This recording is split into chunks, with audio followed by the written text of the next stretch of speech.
أعوذ بالله من الشيطان الرجيم بسم الله الرحمن الرحيم ومنهم من عاهد الله لئن آتانا من فضله لنصدقن ولنكونن من الصالحين. In the previous verses, Allah Tabaraka wa Ta'ala had discussed the munafiqeen in great detail. Continuing, Allah Tabaraka wa Ta'ala says, from amongst them are those people who take a pledge to Allah Tabaraka wa Ta'ala. What promise, what pledge do they take to Allah Tabaraka wa Ta'ala? La in atana min fadli. That most certainly if Allah Tabaraka wa Ta'ala grants us out of His grace, out of His mercy, لَنَصَّدَّقَنَّ وَلَنَكُونَنَّ مِنَ الصَّالِحِينَ. Then most certainly we will give sadaqah. And most certainly we will be from amongst the righteous people. Meaning if Allah Tabaraka wa Ta'ala blesses us with wealth, then we will use that wealth in sadaqah and we will be from amongst the righteous ones. Allah Ta'ala says, فَلَمَّا آتَاهُم مِّن فَضْلِهِ بَخِلُوا بِهِ. When Allah Tabaraka wa Ta'ala grants them out of His grace, out of His mercy, they become miserly with that wealth. وَتَوَلَّوْا وَهُمْ مُعْرِضُونَ. And they turn away whilst they are totally disregardful of things. It is mentioned, this verse of the Quran Sharif was revealed in regards to Thalaba bin Hatib. Thalaba, it is mentioned on one occasion, he came to Rasulullah sallallahu alayhi wasallam and he told Rasulullah sallallahu alayhi wasallam that make dua to Allah tabaraka wa ta'ala, that Allah tabaraka wa ta'ala grants me wealth. So Nabi alayhi salatu wasalam told him that don't you like my lifestyle? If I wish, then the mountains around Medina Sharif, they would have been turned into gold.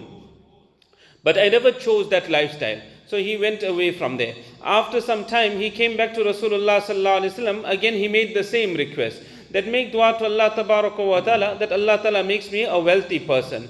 And if Allah tabaraka wa ta'ala grants me wealth, then I will fulfill the right of every person. So the second time when he came, again Nabi alayhi salam advised him, but he made dua to Allah ta'ala, that oh Allah, that grant him barakah in his wealth. What was the effect of the dua of Nabi Kareem sallallahu alaihi wasallam? That his goats began increasing all the time. He was a man that used to perform 5 times salah in the masjid. But his goats had increased to such an extent that after some time he had to move a little bit out of Medina Sharif. Now because he was out of Medina Sharif, it was not possible for him to come to Masjid al-Nabawi and perform salah 5 times a day in the masjid. So he used to come for 2 salah. He used to come for the Dhuhr salah and he used to come for the Asr salah. But then time came where Allah Tabaraka wa Ta'ala increased this even further and further through the barakat of the dua of Nabi alayhi salatu wasalam. So he had to go further out into the jungles. He was only able to come to the masjid once a week now, and that was only for the Jumu'ah salah. And then came the time through the barakat of the dua of Nabi sallallahu alayhi wasallam that his goats increased even further. He had to go out very, very far. Now it wasn't even possible for him to come to the masjid even for the Jumu'ah salah. So on one occasion, Nabi alayhi salatu wasalam asked the Sahaba that what is the condition of Thalaba? So they said, Ya Rasulullah, that his goats have increased to such an extent that he cannot come to the masjid any longer. So Nabi alayhi salatu wasalam said, Ya wayha Thalaba, that woe unto you, O Thalaba, woe unto you, O Thalaba. Then in the same year it is mentioned, zakat was made obligatory upon the mu'mineen, upon the believers. So Nabi Kareem sallallahu alayhi wasallam instructed one Sahabi that write down the laws of zakat. That if a person had, for example, so many camels, then this is what he has to give out in zakat. So when all this was written, then Nabi alayhi salatu wasalam sent out 2 zakat collectors that go out and collect the zakat from the people.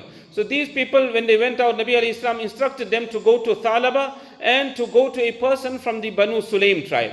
When they came to Thalaba and they told him that we have come now to collect zakat. So Thalaba said, what is this? Let me see what is this zakat about. So when they showed it to him, he said that this is nothing but tax. This is taken from the non-Muslims. But then he said to them that where are you going to? So they said we're going to a person from the Banu Sulaim tribe.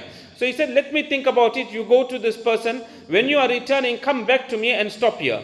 So these people, they went to the person from the Banu Sulaim tribe and they told him that Nabi alayhi salatu wasalam has sent us to collect zakat from you.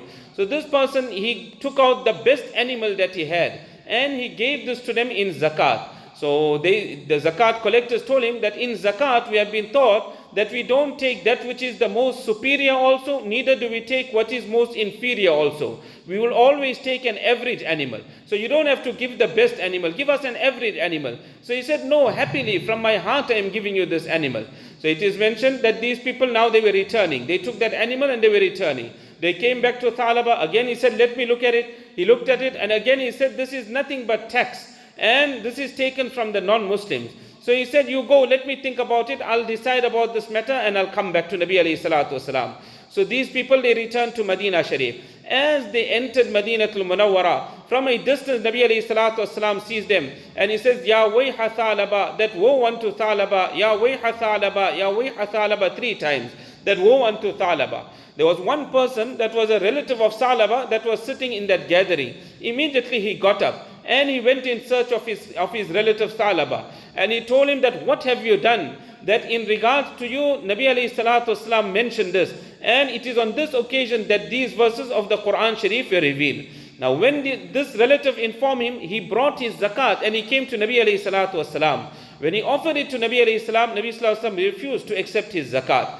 After some time, Nabi alayhi salatu wasalam passed away. Came the time of Hazrat Abu Bakr radiallahu ta'ala. He brought the zakat and came back in the time of Abu Bakr radiallahu anh. And he offered it to Abu Bakr radiallahu anh. Abu Bakr radiallahu anh refused. He said, I can't accept what Nabi alayhi salatu wasalam didn't accept. So he had to go back.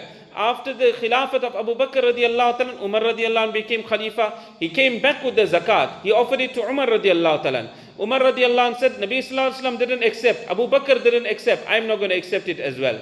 Came the time of Uthman radiallahu ta'ala. He passed away in the time of Hazrat Uthman radiallahu ta'ala.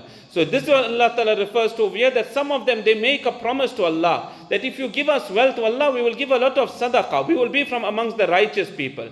But when Allah gives them out of His grace, out of His fadl, then they become miserly and they totally turn away. They have total disregard. We'll continue from this point, inshallah.